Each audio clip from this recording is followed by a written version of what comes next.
Bonsoir à tous, il est 20h. Voici les titres de l'actualité de ce mardi 10 avril.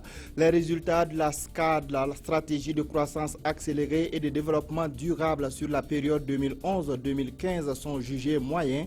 À l'heure du bilan, les acteurs recommandent la consolidation des acquis pour une mise en œuvre réussie du plan national de développement économique et social, le nouveau référentiel de développement au Burkina Faso.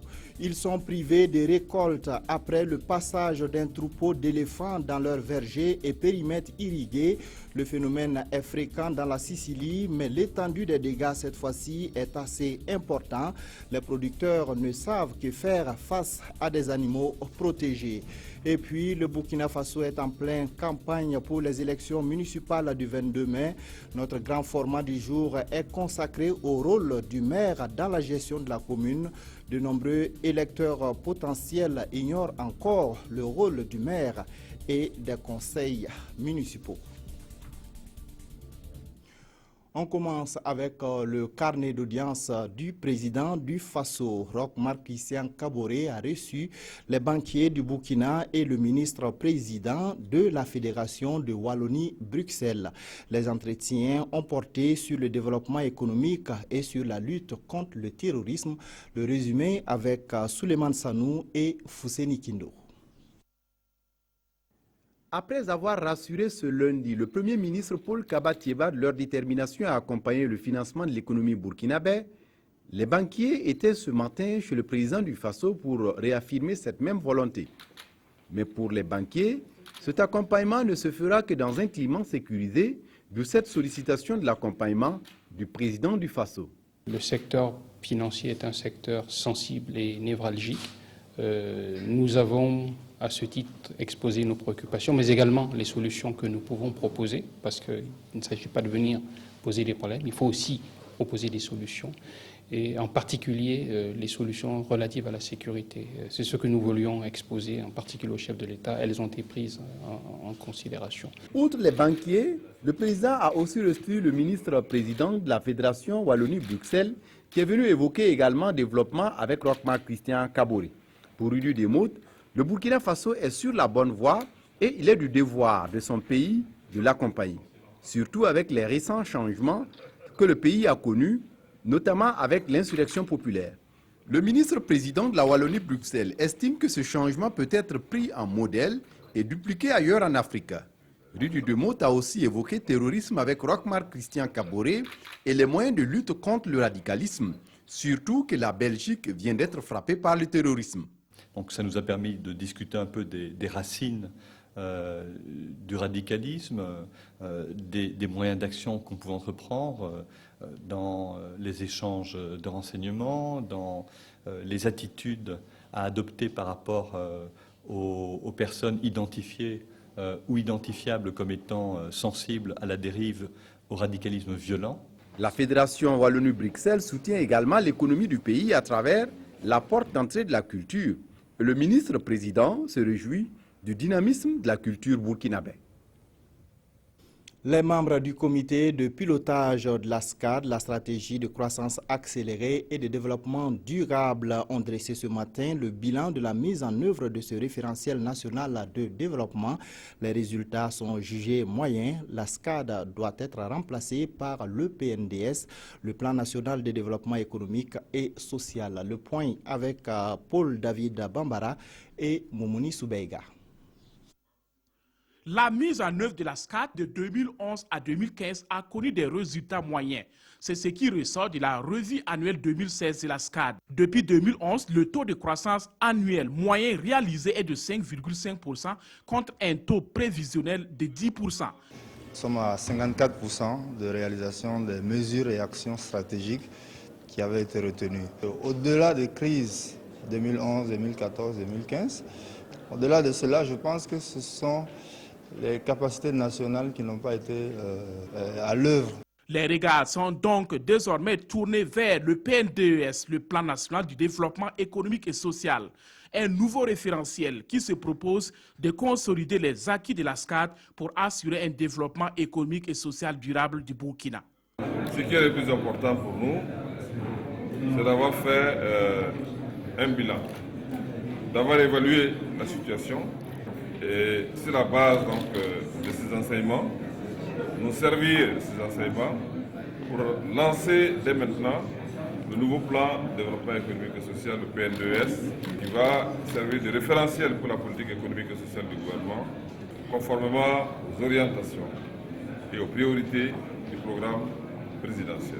Du côté des partenaires techniques et financiers, l'on promet du soutien. Le niveau d'engagement des partenaires techniques et financiers avec le Burkina est fort. La sortie de transition avec des élections exemplaires telles qu'elles ont eu lieu sont garantes d'un engagement continu des partenaires techniques et financiers.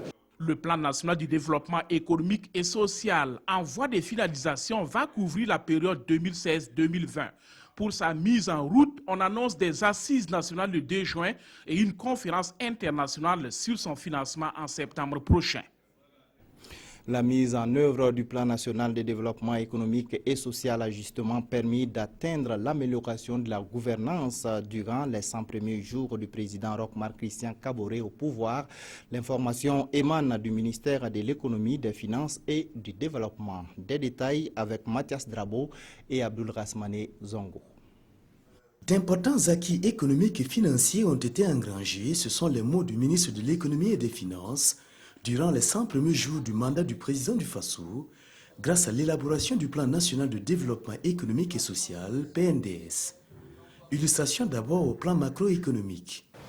Malgré les multiples chocs subis par le pays, nous pouvons noter que le pays a fait preuve de résilience. Ainsi, le taux de croissance attendu en 2016 est de 5,2%. En 2015, il était de 4%. Si la situation redevient normale, nous pourrons effectivement renouer avec la croissance de 6 à 7%. Il y a aussi le budget 2016 et les perspectives. Le bilan au 31 mars 2016 est qu'en matière de recouvrement des recettes propres, les régies ont pu mobiliser 272 milliards de francs CFA sur une prévision de 247 milliards, à peu près 248 milliards, soit un taux de réalisation de près de 110%, donc 10% de plus. Nous comptons engager un certain nombre d'actions importantes.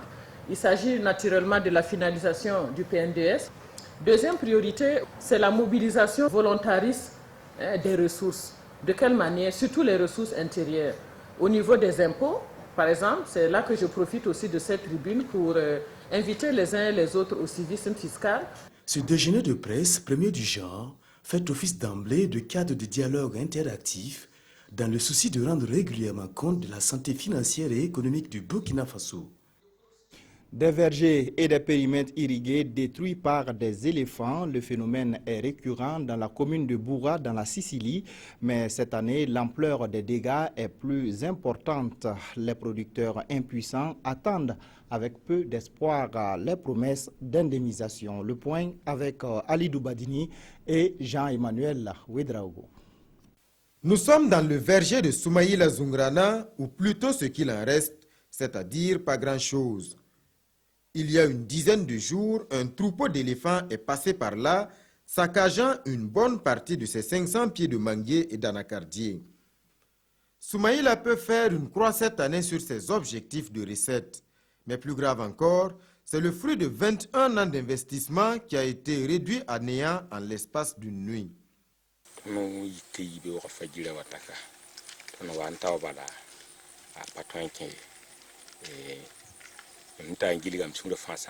C'était le désarroi total quand je suis arrivé le matin. Chaque année, je ne réalise pas moins d'1 million de recettes et ça m'aide beaucoup car j'ai une très grande famille. L'autre cible de choix pour les pachydermes dans la commune de Boura, c'est le périmètre aménagé en aval du barrage.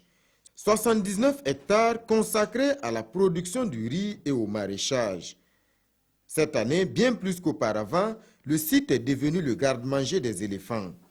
Les producteurs dépités ont du mal à contenir leur colère. J'ai fait de la pastèque sur une superficie de 0,75. Même un seul, je n'ai même pas amené en famille. On dit que ces éléphants sont protégés. Notre production aussi est protégée. Donc c'est ce qui ne me plaît pas. Donc c'est à l'État de revoir, protéger les éléphants et puis protéger notre production aussi. Sinon en tout cas nous ne sommes pas d'accord. Le nombre de saccages causés par les éléphants a atteint cette année une ampleur inédite. Et à chaque fois, c'est le même scénario pour les services techniques, environnement et agriculture, des constats dressés et aucune suite. Nous réalisons les constats, nous soumettons au préfet, lui aussi à son tour soumet au niveau des autorités provinciales. Bon, à leur tour aussi remettre acquis du droit. Mais c'est la suite qui est très bien incertaine. Quand même si des gens arrivent à se donner vraiment de la peine pour travailler et du coup ils voient qu'ils n'arrivent pas à profiter du fruit de leur labeur, vraiment c'est triste. C'est les espèces protégées. Tu n'as pas le droit de l'agresser. Mais ils sont en train de mettre les gens dans la famine. Mais l'État ne prend pas ses responsabilités. Donc c'est pour dire aux autorités de faire en sorte, voir pitié des gens. Si jamais c'est des espèces vraiment protégées, qui fait en sorte pour qu'au moins les dégâts que ces animaux ont fait, que les gens soient dédommagés. En attendant, les producteurs de bourra se sentent bien impuissants. Certains font le choix de la résignation et de l'abandon pur et simple de leurs activités. Car une chose est sûre, les éléphants vont revenir. Les champs des producteurs membres de la Ligue nationale des maraîchers de Bobo-Dioulasso n'ont pas été visités par des pachydermes. À la faveur de son congrès qui s'est tenu le samedi 7 mai à Bobo-Dioulasso, la Ligue a fait un don de légumes au centre universitaire Sanou Soro de Bobo-Dioulasso. Drissa Traoré, Christine Koulibaly. Légumes sur la tête, ces maraîchers ont arpenté quelques artères de la ville de Sia avec comme point de chute le centre hospitalier universitaire Soro Sanou, destinataire des légumes. Cette marche a pour but d'abord de motiver ce secteur agricole qui a une forte représentation au niveau de l'économie de notre pays, valoriser et promouvoir l'emploi aussi dans ce secteur. Et l'an passé est venu envers l'hôpital. On a tous nos parents, nos amis, et puis ainsi de suite à l'hôpital. On sait que de nos jours, il n'est pas très facile. Et ces légumes vont un tant soit peu agrémenter le repas des malades. Bon, ça va servir à améliorer le quotidien des malades ainsi que des enfants malnutris. Bon, c'est un geste qui est louable. Nous les remercions et nous souhaitons que ce geste se répète. Cette activité se tient en marge du congrès de la Ligue nationale des maraîchers du Burkina. Congrès qui se tient sous le thème « Culture maraîchère au Burkina Faso, un secteur pourvoyeur d'emploi pour la jeunesse ». Les acteurs de la filière oignon sont réunis à Ouagadougou. Ils sont à la recherche de solutions aux difficultés de production, de stockage et de commercialisation de l'oignon au Burkina Faso et dans la sous-région. Roger Kam, Ramatouzida. Sur une superficie de 30 000 hectares cultivés, la filière oignon crée environ 400 000 emplois et représente plus de 10% de la production agricole. La valeur ajoutée est estimée à 6 milliards de francs CFA. L'impact économique de la filière au plan national est de plus en plus significatif et c'est fort de ce constat que l'Association des exportateurs de la filière oignon du Burkina convie ses acteurs à cette rencontre.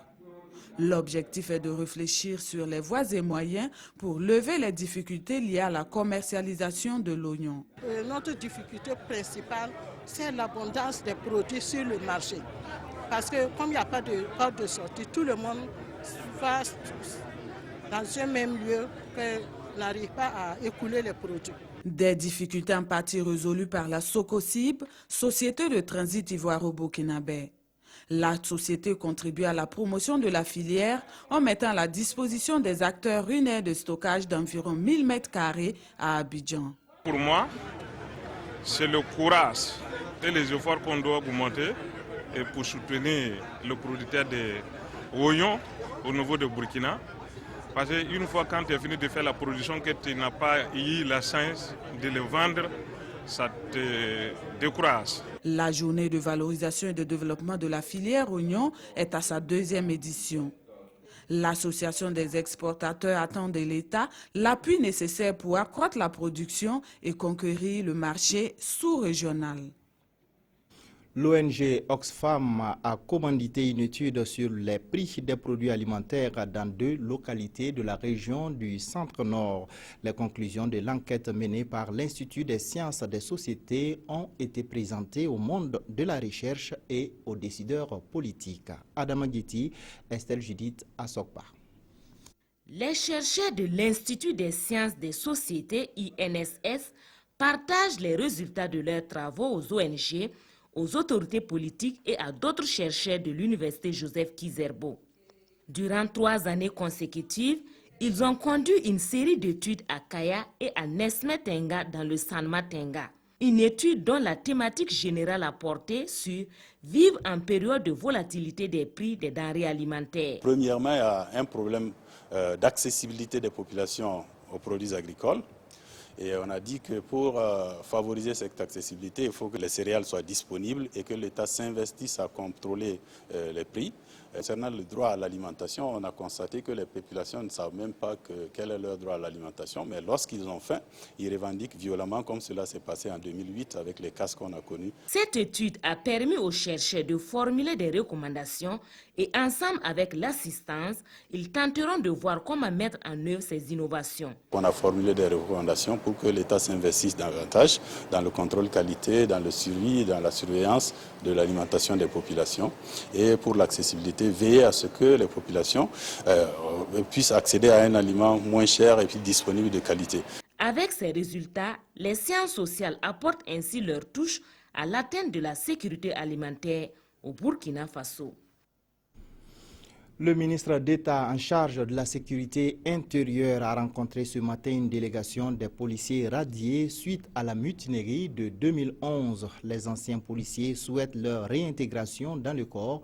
Simon Compaoré dit s'en tenir à la décision du Conseil des ministres. Le compte rendu de Dramandadia. Regret et pardon à la nation burkinabé. Tels sont les mots de la délégation des policiers radiés suite à la mutinerie de 2011 au ministre d'État Simon Compaoré. C'était au cours d'un huis clos dans la matinée de ce 10 mai. Nous avons exposé nos doléances, nous avons demandé pardon et le ministre vraiment nous a beaucoup écouté, toute la hiérarchie nous a beaucoup écouté, vraiment c'était franc et le ministre nous a donné en tout cas beaucoup de conseils, beaucoup de conseils. Environ 140. Ils demandent de vive voix leur réintégration dans les rangs. Mais pour le ministre en charge de la sécurité intérieure, assisté de la hiérarchie de la police nationale, seul le Conseil des ministres peut se prononcer sur leur situation. Moi, je n'ai pas pris la décision. C'est une décision qui a été prise depuis au niveau de l'État, au cours d'un Conseil des ministres. Et ça a été acté par des documents et toute autre procédure qui ne suivrait pas la procédure qui a été utilisée posera certainement de problèmes. Moi, je les ai écoutés. À mon tour, je vais faire un compte-rendu à mes supérieurs et on avisera. Espérant que leurs doléances trouveront une oreille attentive de la part des nouvelles autorités, ces policiers radiés continuent de faire leur mea culpa.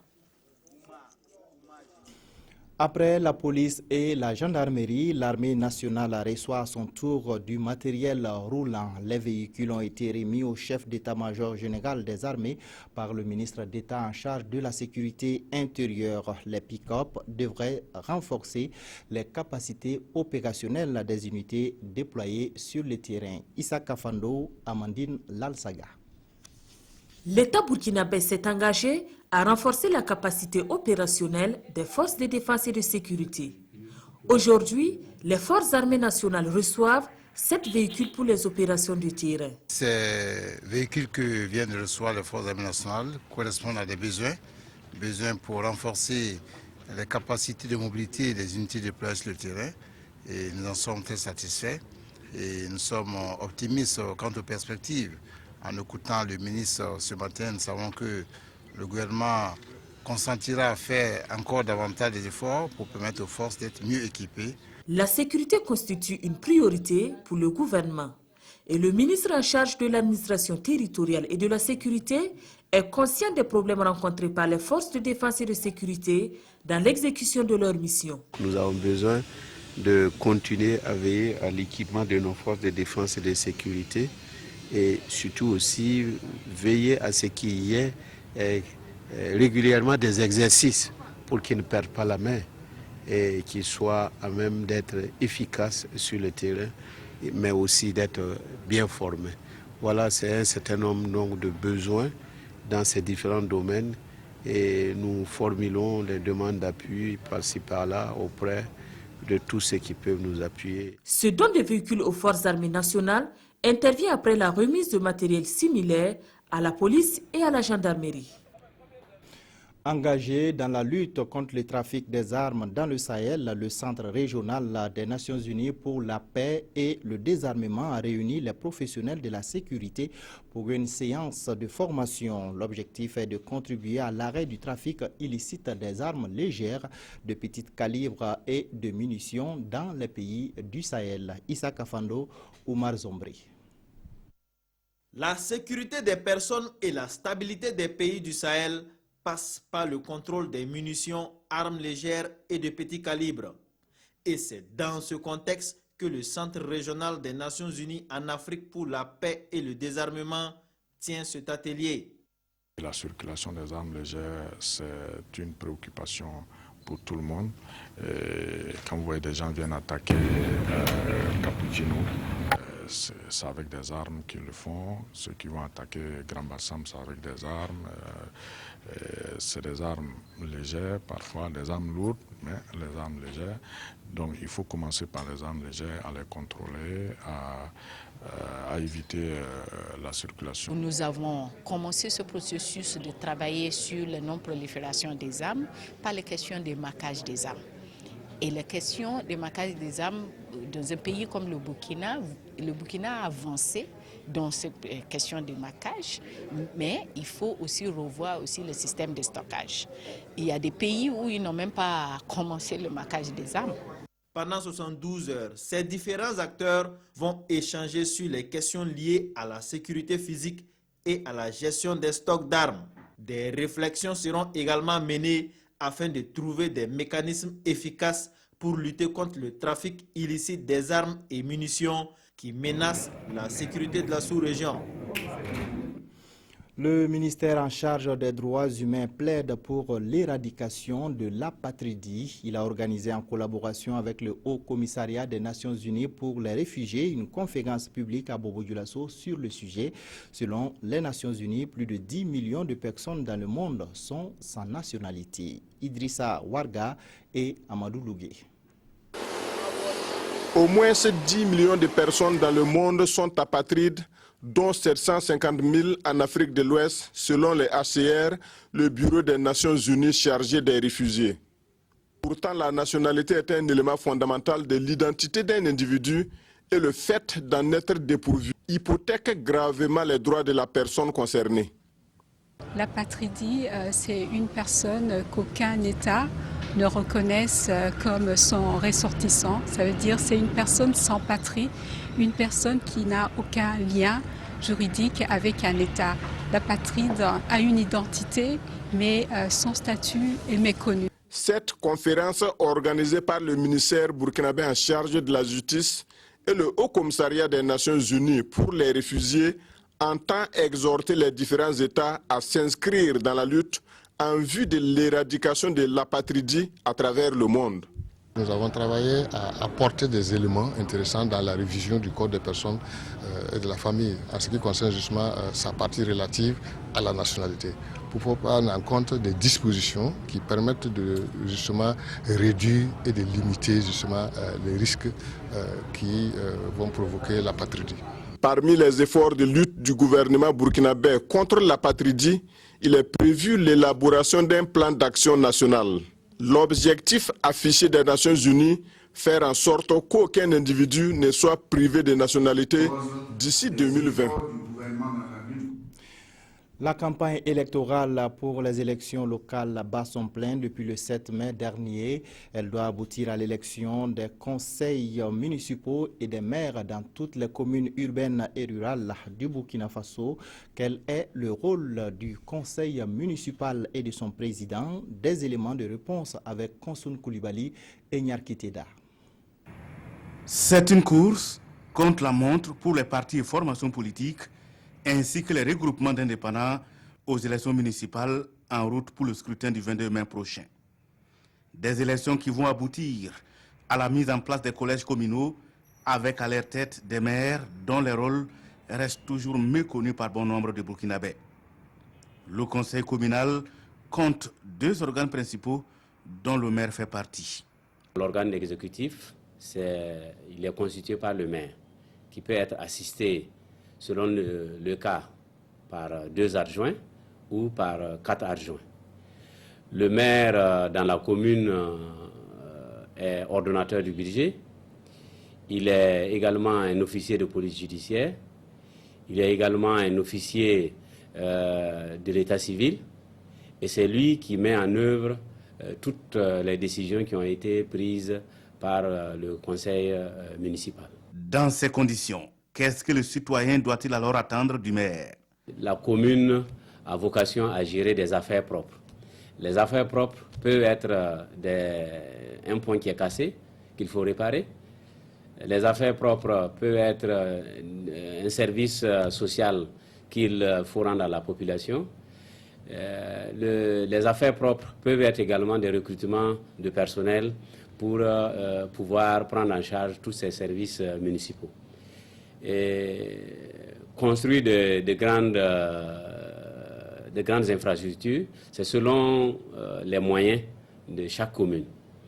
Et tant que les représentants des citoyens, que sont les conseillers municipaux, ont délibéré et décident qu'on peut construire de grandes infrastructures, le maire a l'obligation d'exécuter ces délibérations qui ont été prises par le conseil municipal.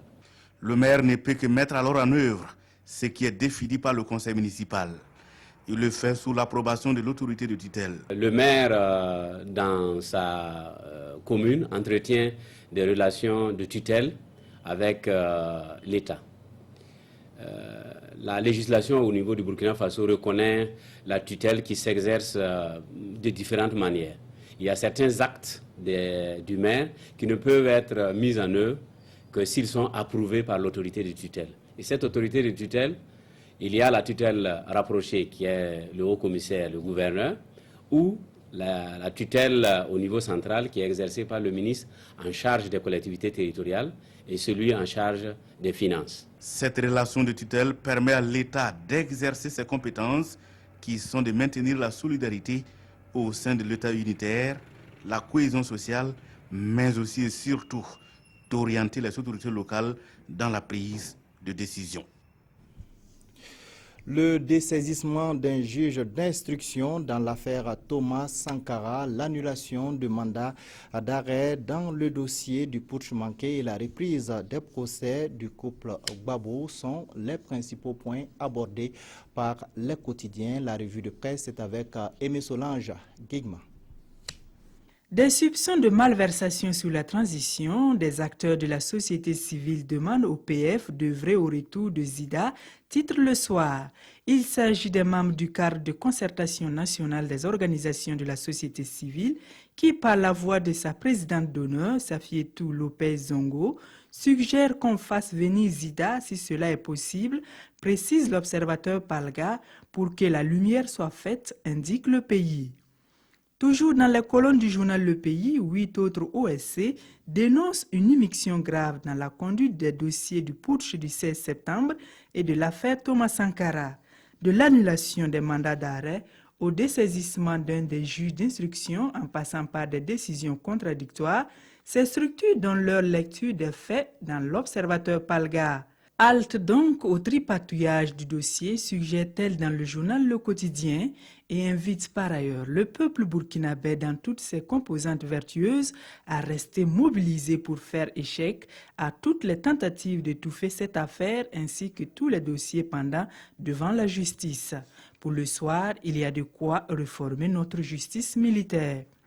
En politique étrangère, Citoyen nous informe que Simone Gbagbo, l'épouse de l'ancien président ivoirien, sera jugée à partir du 31 mai à Abidjan pour crimes contre l'humanité, tout comme Laurent Gbagbo et Charles Blé Goudé, dont le procès a repris ce lundi 9 mai à la Cour pénale internationale, indique Le Quotidien. Pour Le Pays, la justice ivoirienne a ainsi une occasion en or pour tenter de redresser la barre, de redorer autant que faire se peut son blason. Tout cela dans l'intérêt de l'ensemble des victimes et du pays tout entier. On s'arrête là pour cette édition. Merci de votre fidélité. Restez en compagnie de nos programmes.